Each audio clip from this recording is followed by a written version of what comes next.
अध्यात्म योग से बंध को होना बतलाया। मतलब बंध दो में होता है, आत्मा में और कर्म में। किंतु जब आत्मा के आत्मा में ही करा तो आपने बंध का अभाव कहा। तो फिर बंध क्यों होता है, किन कारणों से होता है, उस कारण को प्रकट करते हैं।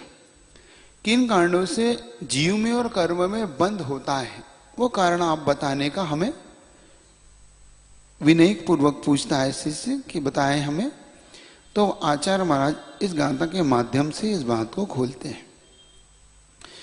बध्यते मुच्यते जीवः सममो निर्ममः क्रमात् तस्मात् सर्वपर्यत्नेन निर्ममत्वं विचिन्तयेत्। बध्यते, पढ़िए एक साथ। बध्यते मुच्यते जीवः सममो निर्ममः क्रमात् तस्मात् सर्वपर्यत्नेन निर्ममत्वं विचिन्तयेत्। अब बद्धते और मुच्यते, बंध को प्राप्त होता है या बंध से छूटता है जीव। यह जीव आत्मा एक तो बंध को प्राप्त होना और एक बंध से मुक्त होना। किन कारणों से? सममो बध्यते निर्ममो मुच्यते। देखो आप गाथा को आप पढ़ना सीख लो एक बार और देखो। बध्यते सममो, मुच्यते निर्ममा क्रमात्, मतलब क्रम से। बंधन को जब ये जीव प्राप्त होता है तो सममो यानी मोह के से सहित होने से यह जीव कर्म से बंध को प्राप्त होता है। और मुच्यते निर्ममो, जब ये मोह को छोड़ देता है तो वही जीव निर्मोही बने को प्राप्त होने से बंध से मुक्त हो जाता है। तो दो ही प्रकार के जीव होते हैं सारे संसार में। एक तो वह जीव जो मोह से सहित हैं, एक वह जीव जो मोह से रहित है। तो मुख्य रूप से 11वें 12वें 13वें गुण स्थान 14वें गुण स्थान में मोह से रहित पाए जाते हैं।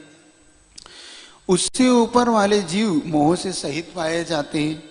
किंतु मुख्य रूप से जो मिथ्या दृष्टि इत्यादि जो अपन ने पढ़ा था, अनंतानुबंधी सहित जो मोह है, एक अप्रत्याख्यान के साथ मोह है, एक प्रत्याख्यान के साथ मोह है, एक संजलन के साथ मोह है।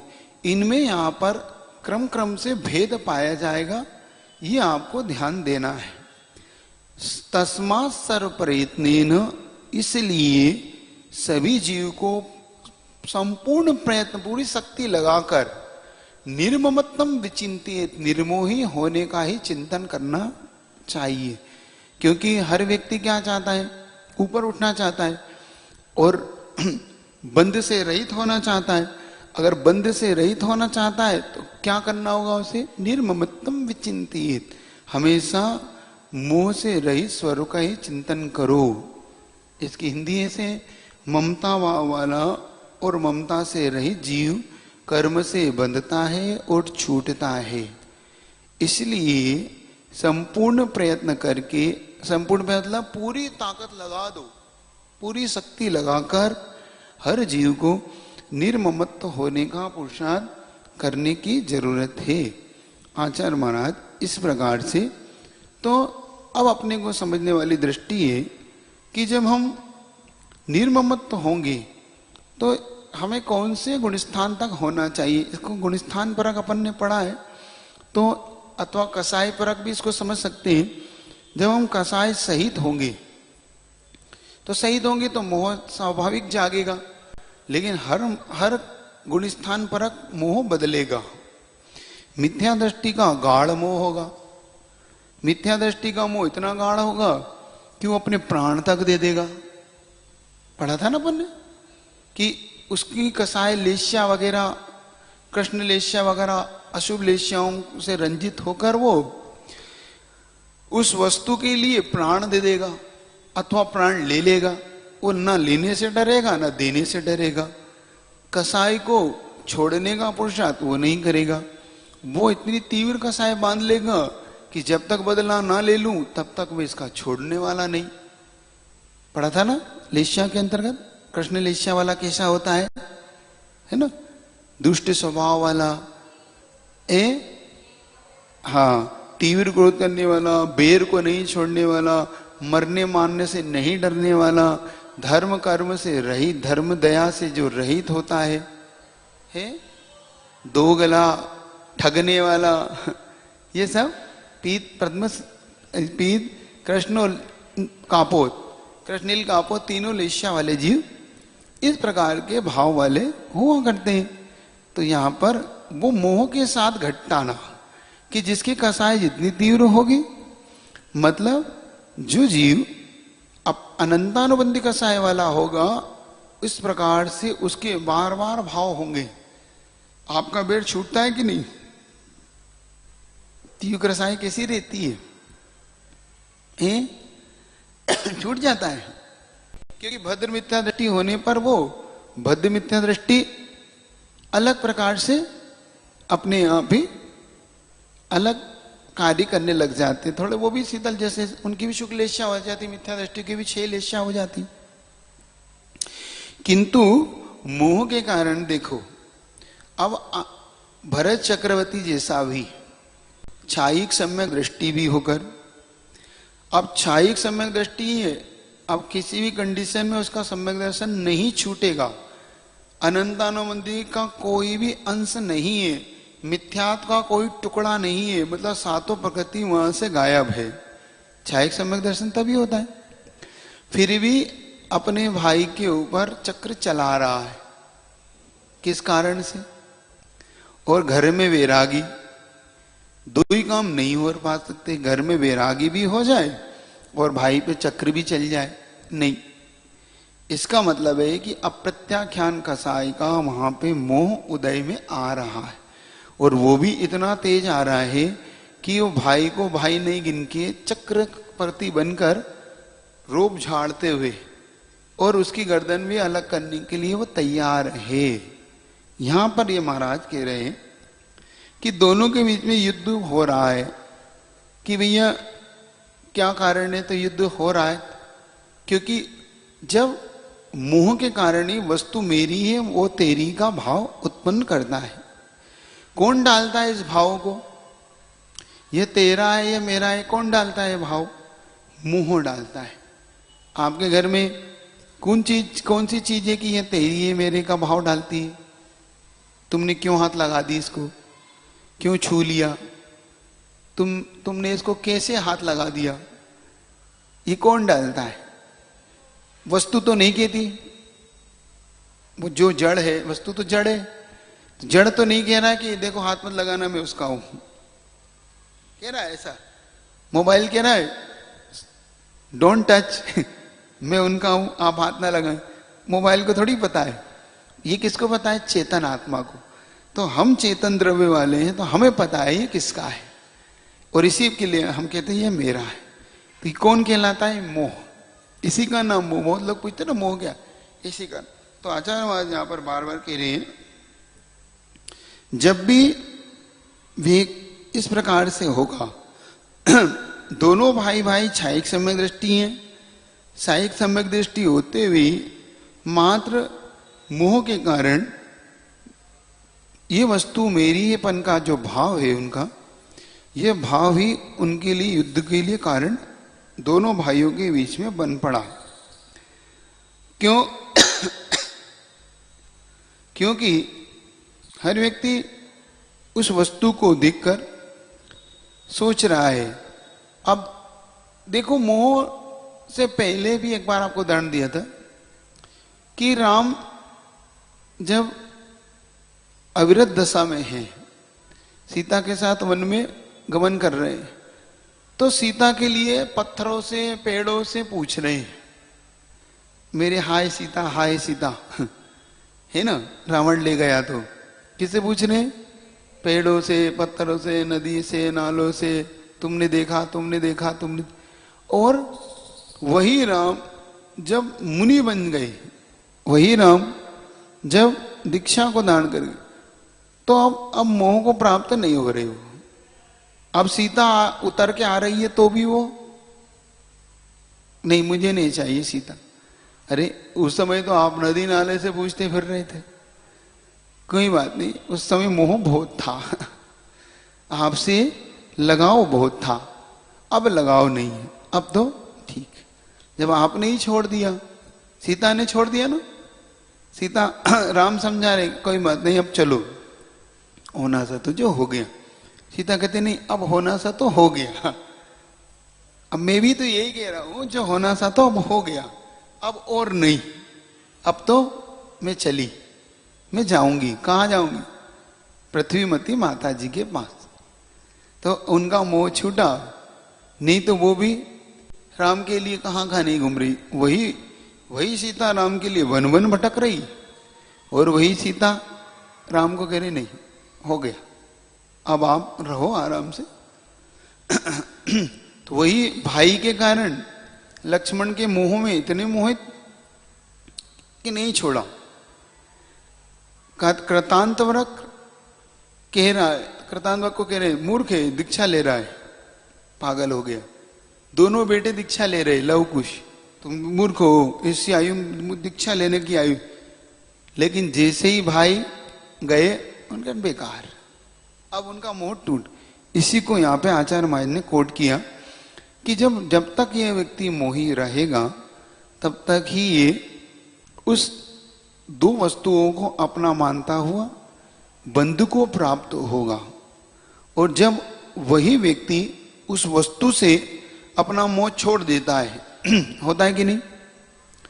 आपको बताया था ना, परम मित्र असंतुष्ट हो तो परम शत्रु, परम मित्र असंतुष्ट हो तो परम, है कि नहीं? अगर वही मित्र मोह है आपसे, तो आपका परम मित्र है, और वही मित्र असंतुष्ट है आपसे, तो परम शत्रु है आपका। अब आ जाओ भाई मैदान में। जब तक विभीषण राम के खेमे में है, तब तक रावण के खेमे में है, मोह के कारण भाई के साथ है, तब तक राम को भी गली नहीं मिल रही। और राम के खेमे में आते ही विभीषण सारे रहस्य खोल दिए रावण की, और रावण खुलते ही रावण खत्म। अगर विभीषण नहीं आते राम के पास, तो राम को जीतना मुश्किल था रावण को।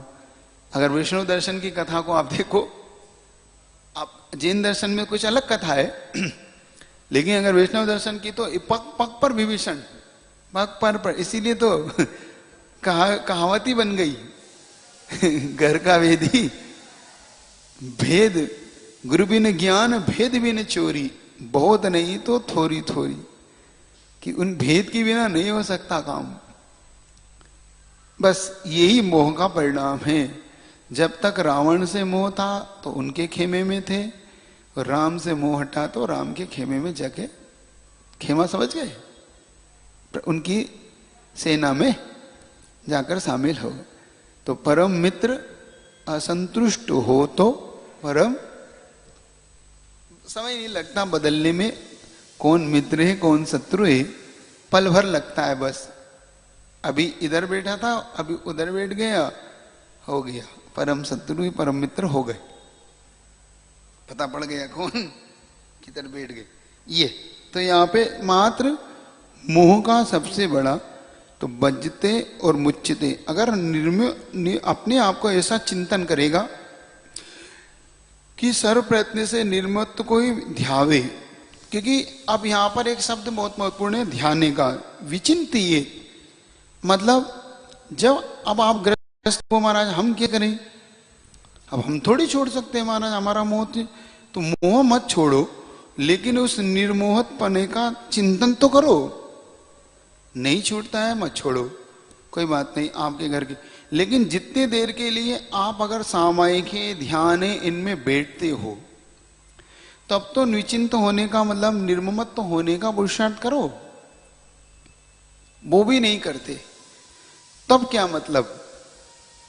तब तो कर सकते हैं उतनी देर के लिए, तो उतने समय के लिए, तो कि भैया ठीक है 1 घंटे हम अगर सामने बैठे तो अब कोई किसी का नहीं, इतना तो कर सकते, नहीं कर सकते? कर सकते, तो इतना तो करो कम से कम कि हाँ अब 1 घंटे कुछ। तब आचार्य महाराज कह रहे हैं कि इतना प्रयत्नशील होकर, प्रयत्न मतलब उन्होंने सब कुछ, सर्व प्रयत्न जो शब्द है बहुत मार के कहा इस गाथा में। आचार्य महाराज का वो चीज याद दो आपको बताया था ना, याद रखना। मरते मरते मर जा पर कुछ कर जा, कर जा ना कर जा। मरते मरते मर जाओ लेकिन एक बार इस विशुद्धि को प्राप्त होके जाओ। आचार्य अमजद चंद महाराज ने समय सार का कलश लिखा। उन्होंने इस बात की साधुओं को बार बार कहा, मर के भी अगर ये एक बार प्राप्त हो जाए आत्मानुभूति, क्या मतलब अपनी आयु को भी पूरा इसके लिए देना पड़ जाए, प्राण भी छोड़ना पड़ जाए तो छोड़ दो, लेकिन इस आत्मानुभूति को एक बार अवश्य कर लो जीवन में। कितनी बड़ी बात, मतलब मूल्य अगर इसका पूरी जीवन चुकाना पड़ जाए कि एक तरफ जीवन है और एक तरफ ये, तो उसको ले। लेकिन एक बार मरते मरते भी मर जाओ, लेकिन इस काम को करके जाओ। एक बार उस आत्मानुभूति को चख के जाओ, एक बार उसको प्राप्त हो के जाओ। इतनी बड़ी शर्त लगा दी उन्होंने। धन दौलत की नहीं कह रहे, प्राण ही लगा दो दांव पे। प्राण लगाकर भी इस निर्मोही पने को एक बार अंदर से आत्मानुभूति का आनंद लेके जाओ। एक बार उस निर्मोही दशा को प्राप्त हो के देखो। और यही सबसे कठिन है और सबसे ज्यादा सरल वही है। करना कुछ नहीं, देखो इसमें करना कुछ भी नहीं है आपको, बस बैठना है। वो बैठना ही सबसे कठिन है कि नहीं? कठिन है, करना कुछ नहीं, लेकिन सब कुछ उसी में। आचार्य महाराज कह रहे तो बार बार व्यक्ति इस बात के लिए आध्यात्म दृष्टि की ओर देखना चाहिए। संसार का तमाशा, उस तमाशा को देखने के लिए हमेशा आचार्य महाराज ने एक बात लिखी, गुरुवर ने जब इसकी व्याख्या की, तो इस तमाशे को देखने वाले को तमाचा देना चाहिए। जो संसार का तमाशा भी देखना चाहता है और जो नहीं देखना चाहता है वो तमाचा भी नहीं खाए, है ना। सो जो देखा तमाशा घुस के देखेंगे। जो कहावत कही थी आपसे कि यह प्राणी जरूर देखेगा। नहीं देखते? देखते हो कि नहीं? आप प्रेरणा देते हो कि नहीं? स्वयं तो प्रेरित होते ही हो, सामने वाले को प्रेरणा देते हो कि नहीं कि एक बार तो वो कहते हैं एक बार तो हमारी ओर आके देखो, तो आप लोग कहते नहीं एक बार हमारी ओर आके देखो। दोनों कह रहे हैं आप। तो मोही व्यक्ति मोह के स्थान को प्राप्त होगा, निर्मोही व्यक्ति निर्मोही पने को प्राप्त होगा। इसीलिए बार बार जो आगे आपके लिए बताया जा रहा है कि निर्मोही पने को प्राप्त करके, क्योंकि जब तक ज्ञानावरणी इत्यादि जो कर्म का बंध होता है, बंध कितने प्रकार का होता है? यहाँ पर जो बंध शब्द दिया, बद्धते और मुच्यते, बंध होता है 8 प्रकार से। जो ज्ञानावरणी आदि कर्म है ना अपने, ज्ञानावरणी, दर्शनावरणी, वेदिनी, मोहिनी, आयु, नाम, गोत्र, ये तो ये 8 कर्मों का बंध होता है। अब बंध के प्रकार कितने? वो 4 हैं। स्थिति, अनुभाग, प्रकृति और प्रदेश। इनको आप समझ लें थोड़ा सा। प्रकृति क्या होता है, प्रदेश क्या होता है, स्थिति और अनुभाग। हमारा जब भी बंध होगा जीव का, कर्मों का इन 4 प्रकार से बंध होगा। स्थिति का मतलब होता है टाइम पीरियड, टाइम, कितने समय वाली स्थिति में बंध होगा। अंतर्मुख से लेकर 70 सागर, 70 कोड़ा कोड़ी तक का बंध हो सकता है मिथ्यात्व का। मोहिनी कर्म है ना आपका, तो दर्शन मोहिनी और चारित्र मोहिनी 2 प्रकार का मोहिनी है। तो उसमें बता रहे हैं कि कौन से कर्म का कितनी स्थिति बंध सकती है। तो अलग अलग कर्मों की अलग अलग स्थिति को बंध को प्राप्त होता है। सबसे ज्यादा स्थिति पड़ती है मिथ्यात्व की द्वारा मोहिनी कर्म में, दर्शन मोहिनी की 70 कोड़ा कोड़ी सागर, ये बंध का प्राप्त होता है। अब कोड़ा कोड़ी क्या होता है, सागर क्या होता है, ये आपको बता चुका हूं मैं, बता ही चुका हूं ना। पल्य करना, अध्यापल्य, उद्धार पल, व्यवहार पल्य, उद्धार पल, अध्यापल। फिर इनको अध्यापल्य को 10 कोड़ा कोड़ी से गुणा करना, 10 करोड़ से, है ना, फिर उसको गुणा करके वो एक सागर बनता है। इस प्रकार से आपको पहले इसकी सारी चीज बता चुका हूं, रूपरेखा। तो अब आपको ये ध्यान रखना है कि स्थिति का मतलब क्या हुआ? काल। याद रहेगा, स्थिति का मतलब क्या हुआ?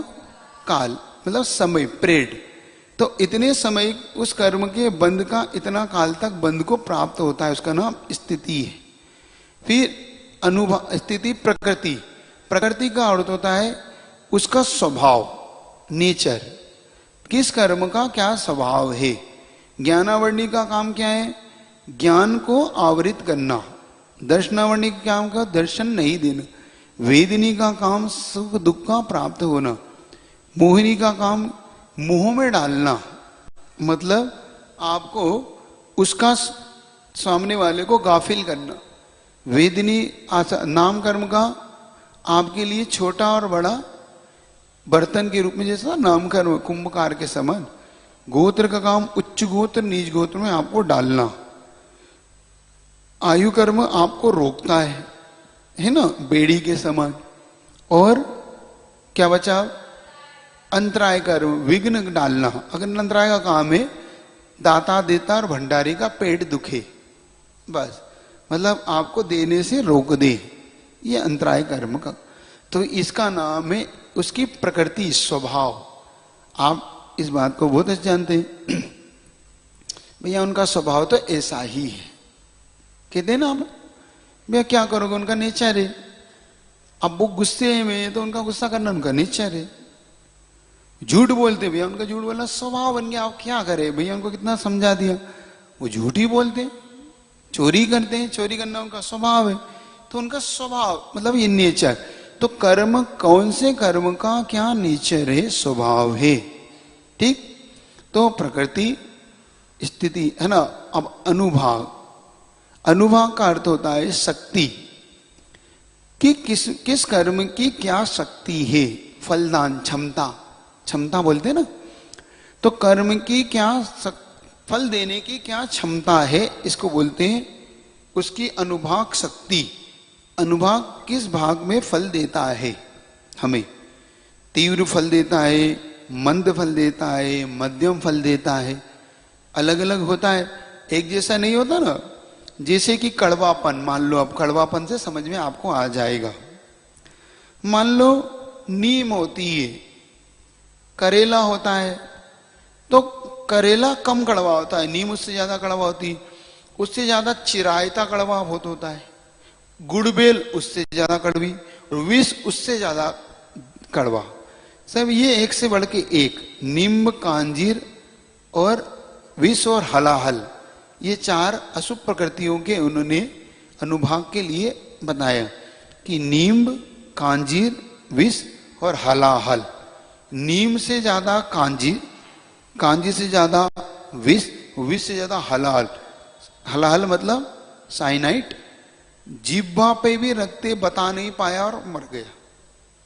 क्या आज तक साइनाइट की स्पेलिंग नहीं लिख पाया व्यक्ति, एस भी नहीं लिख पाए बहुत से। तो एस इतना आया है, अभी तक एस बना पाया साइनाइट का और मर गया। जिह्वा पे उसने साइनाइट रखा और एस भी नहीं लिखा और मर गया।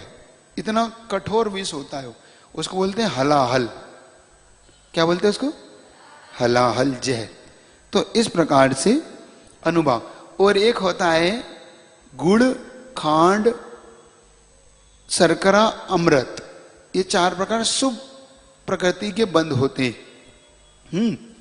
ये अघात्या कर्म में पड़ती है। ये आपके लिए बता दूं, घात्या और अघात्या ये 4 कर्म है ना अपने यहाँ। तो ये अघात्या कर्म में 2 भाग में होता है। घात्या कर्म तो अशुभ ही, मतलब पाप प्रकृति ही है, इसलिए इनमें 2 भाग अलग अलग उन्होंने किए।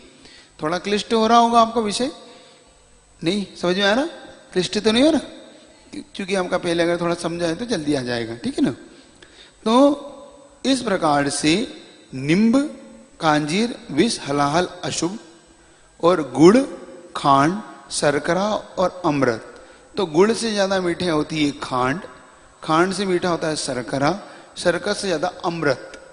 अमृत अपन बोलते हैं ना, अमृत की बूंद चखली, अब तो ये अमर हो गई। अमर से मतलब यही है, क्योंकि देवता लोग अमर होते हैं, उनके अमृत झरता रहता है, इसलिए उनका मरण नहीं होता, आयु पूर्ण करके फिर मरते हैं पूरा। और अपने यहाँ तो आयु बिना पूर्ण के भी मर जाते। तो अनुभाग बंध ही कहलाता है। तो स्थिति, प्रकृति, अब प्रदेश। प्रदेश का मतलब होता है एक परमाणु आकाश के जितने प्रदेश को घेरता है वो प्रदेश कहलाता है ना। अलग अलग प्रदेश होते हैं। जैसे कि मान लो आचार्य महाराज ने इसको 4 प्रकार से आपको बताया था। एक होता है, आप क्या बोलते हैं, राजगीर को क्या बोलते हैं यहाँ पे, सलाई क्या बोलते हैं, चुलाई, चोलाई, चोलाई के लड्डू बनते हैं ना। एक बनता है बूंदी का लड्डू, और एक बनता है आपकी आटे का लड्डू, होता है ना। तो चौलाई का लड्डू तो इतना बड़ा होता है, लेकिन क्या होता है, कुछ नहीं होता उसमें, खाओ और बनने को इतना बड़ा दिखता है। और बूंदी का लड्डू, लेकिन ठोस लड्डू था आटे का। आटे के प्रदेश कितने होंगे, तो बहुत होंगे। चौलाई के इतने प्रदेश नहीं होंगे, उससे कम प्रदेश होंगे बूंदी के, और बूंदी से कम होंगे चौलाई के। चौलाई के वो प्रदेश कम होंगे, लेकिन आटे के एक प्रदेश बनोगे तो इतने प्रदेश बहुत सारे, लेकिन वो बंदेगा इतना सा। इस प्रकार से ये कहलाता है प्रदेश। अब समझ में आ गया प्रदेश। तो प्रकृति, स्थिति, अनुभाग और प्रदेश। जब हमें बंध की प्रक्रिया होगी तो इन 4 बंधों से हम गुजरते हैं। 8 प्रकार के कर्म हमें ये 4 प्रकार से बंध को प्राप्त होते हैं। तो इन स्थिति, प्रकाश, अनुभंग में कौन डालता है, तो अब इसको लिख लो, मेन तो इसको दिमाग में बिठा लो। जो कसाय है, जो राग द्वेष है, वो हमें अनुभाग और स्थिति डालता है कसाय। प्रकृति और प्रदेश योग डालता है। मन वचन काय होते ना, तो मन वचन काय ये 3 योग हमें प्रकृति और प्रदेश बंद कराते हैं। स्थिति, अनुभाग हमें कसाय डालती है। कसाय बंद, तो कसाय के द्वारा हमारा स्थिति और अनुभाग बंद होता है। तो प्रकृति और प्रदेश हमें योग के द्वारा बंद होता है। तो योग और कसाय के माध्यम, तो हमारी कसाय भी और मन वचन काय का, क्योंकि अपन ने 6ठे अध्याय में पढ़ाई है, काय वांग मन कर्म योगा स आश्रवः शुभ पुण्यस्य अशुभ पापस्य। बस ये 3 सूत्र में आपको सारी व्याख्या। मन वचन काय तीनों के द्वारा आश्रव होता है, और वही आश्रव है स आश्रवः। मन वचन काय तीनों योग हैं, इनके द्वारा क्या होता है, शुभ और अशुभ। शुभ पुण्यस्य अशुभ पापस्य, शुभ पुण्य रूप होता है, अशुभ पाप रूप होता है। तो ये हमारे लिए कौन डालता है, योग। योग क्या डालता है, प्रकृति और प्रदेश योग के द्वारा। स्थिति और अनुभव कसाय। कसाय का अर्थ होता है गोंद। क्या होता है, गोंद की भांति, मतलब चिपकाता है हमें। अगर वो न हो तो आत्मा प्रदेश से चिपकते नहीं। सांप्रदायिक आश्रव, हमारे आश्रव कितने प्रकार के, 2। ईर्यापत आश्रव, सांप्रदायिक आश्रव। ईर्यापत आश्रव होता है 11वें, 12वें, 13वें, 14वें स्थान में ईर्यापत आश्रव होता है। तो 1 से लेकर 10 तक सांप्रदायिक आश्रव होता है। सांप्रदायिक आश्रव का अर्थ होता है बंध का रुक जाना, बंध आके आत्मा के प्रदेशों में चिपक जाना। थोड़ा सा कठिन आपको लग रहा हो, कोई घबराओ नहीं, मैं सरल कर देता हूं। मान लो समय सार में उदाहरण दिया कि कोई योद्धा है, अपने शरीर पर तेल लगा लेगा और वो प्रैक्टिस करेगा युद्ध की, तो कितनी धूल चिपकेगी उसके शरीर में। क्यों चिपकी, क्योंकि वहां पर तेल लगा हुआ था। तेल का नाम कसाय है। अब इसको इसे समझो। और किसी योद्धा ने तेल नहीं लगा के करा तो धूल आई, लेकिन जैसे उसने झरा दिया। तो जिसने तेल लगाया था उसे तो हुआ सांप्रदायिक आश्रव, ठीक। जिसने तेल नहीं लगाया था उसे ईर्यापत आश्रव। उसने एक कपड़ा लिया, ऐसे झटकार दिया, पूरा शरीर झटक गया और साफ सुथरा हो गया। लेकिन तेल लगाने वाले को अभी नहीं, अब उसे स्नान करना पड़ेगा, साबुन सोडा इत्यादि लगा के तब जाके वो साफ सुथरा होगा। तो सांप्रदायिक आश्रव इसको कहते हैं। तो जब तक कसाय है, कसाय कब तक रहती है? 10वें गुण स्थान तक। तो जब तक कसाय होगी उसे सांप्रदायिक आश्रव होगा। और जैसे 10वें कणा के ऊपर कसाय चली गई तो यहां पर ईर्यापत आश्रव होता है। ईर्यापत आश्रव आना जाना, एक समयवर्ती जो आश्रव होता है उसे ईर्यापत आश्रव कहते हैं। और इससे ज्यादा अंतर्मुख से ज्यादा लेके सागर पर्यंत जो आश्रव होते हैं वो सांप्रदायिक आश्रव होते हैं। ठीक, क्लियर? कोई डाउट? ठीक है, क्या पूछे? अंतर्मुख से लेके जो उसकी 70 कौड़ा कौड़ी तक का जो बंद होता है वो होता है सांप्रदायिक आश्रव। ईर्यापत आश्रव एक समयवर्ती होता है, आया और गया, आया और गया, आया और गया, बस। इसलिए उसको बंद के प्रकरण में वहां पर मात्र उसकी प्रकृति और प्रदेश बंद योग के द्वारा वहां होके चला जाता, स्थिति अनुभाग उसमें नहीं डल पाता। ये यहां पर कहने का आपका आशय है।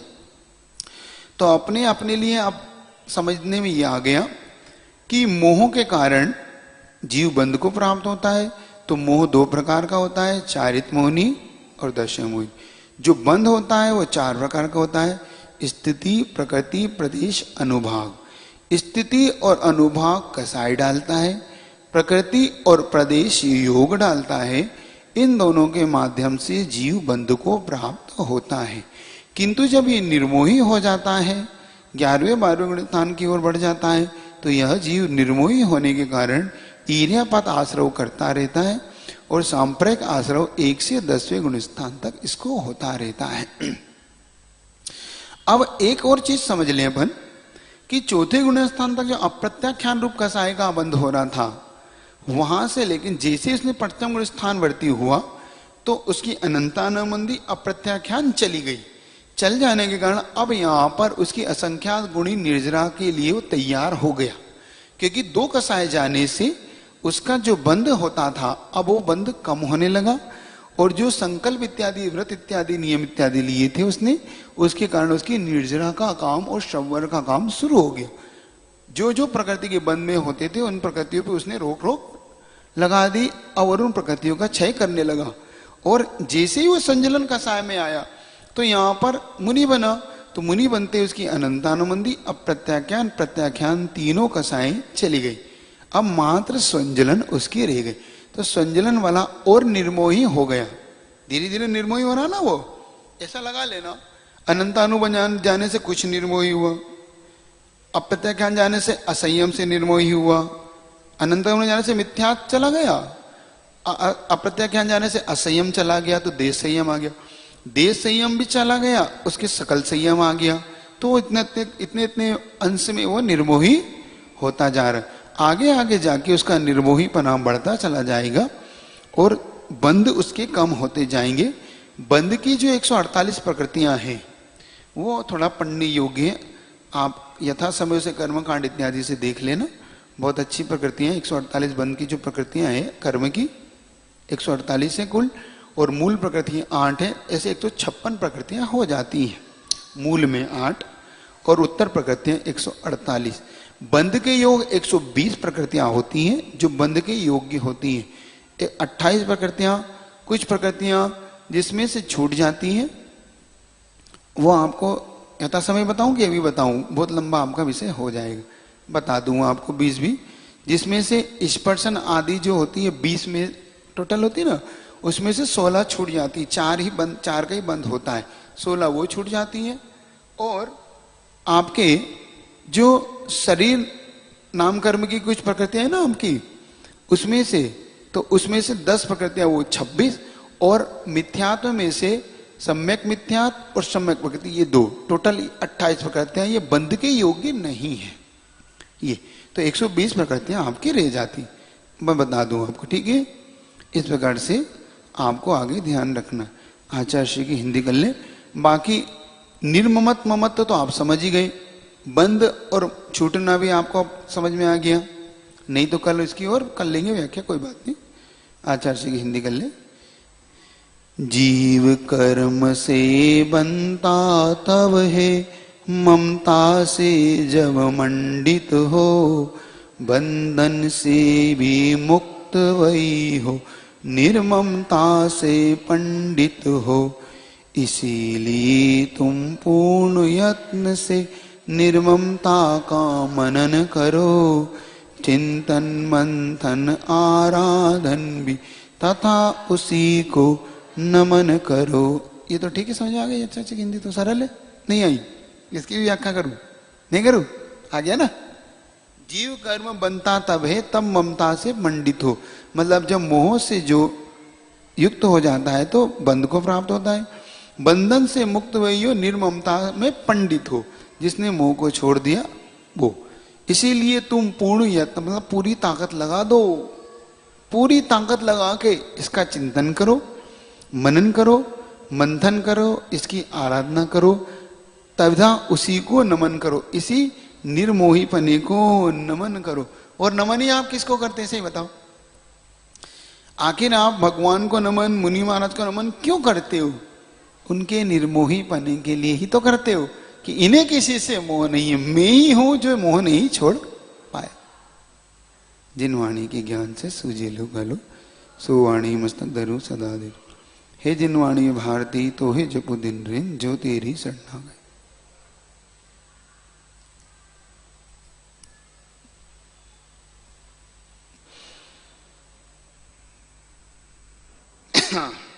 चल,